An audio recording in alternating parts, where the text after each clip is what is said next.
గోనమైన చిన్నంకయ్య, గోనమైన పెద్దంకయ్య, గడ్డం చలపతిరావు గారి ఇల్లు దగ్ధమయటం జరిగింది. అలాగే 10 ఎకరాల గడ్డివామి దగ్ధమైంది. అలాగే చిన్నంకయ్య గారి ఇంట్లో వాళ్ళు 10 గంటలకు పాలు పోయడం నిమిత్తం బాపట్ల వెళ్ళడం వల్ల ఇంట్లో ఎవరు లేని టైంలో ఎలా జరిగిందో కానీ ఫైర్ యాక్సిడెంట్ జరగడం వల్ల ఇల్లు మొత్తం దగ్ధమయ్యి దానిలో ఉన్న 5 చివర్ల బంగారం, దాదాపుగా 5 లక్షల డబ్బులు, వ్యవసాయం కోసం తీసుకొచ్చిన డబ్బులు కానీ అన్ని అప్పులు తెచ్చి పెట్టుకున్నారు. చాలా నష్టపోయినారు.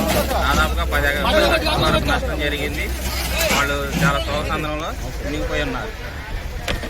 వాళ్ళు సర్వం కోల్పోయి కట్టుబట్టలతో నిలబడిపోయి ఉన్నారు. ఈ 10 గంటల టైంలో ఫైర్ యాక్సిడెంట్ జరిగినప్పుడు ఊళ్ళో జనాలు, అలాగే 2 ఫైర్ ఇంజిన్లు బాపట్ల నుంచి ఒకటి, చిరాల నుంచి ఒకటి 2 ఫైర్ ఇంజిన్లు వచ్చి 3 గంటల నుంచి ఫైర్ కంట్రోల్ చేయడం ప్రయత్నం చేస్తున్నా, ఇంకా కంట్రోల్ అవ్వలేదు.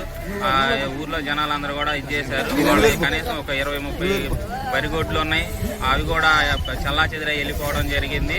వాళ్ళు ఏమీ లేకుండా నిరుత్సాహులై ఉన్నారు. అధికారులు స్పందించి వాళ్ళకి సాయం చేయాలని కోరుకుంటున్నాం. అలాగే ఎమ్మెల్యే గారు కానీ ప్రభుత్వం వారు వాళ్ళు స్పందించి వాళ్ళకి న్యాయం చేయాల్సిందిగా కోరుతున్నాం.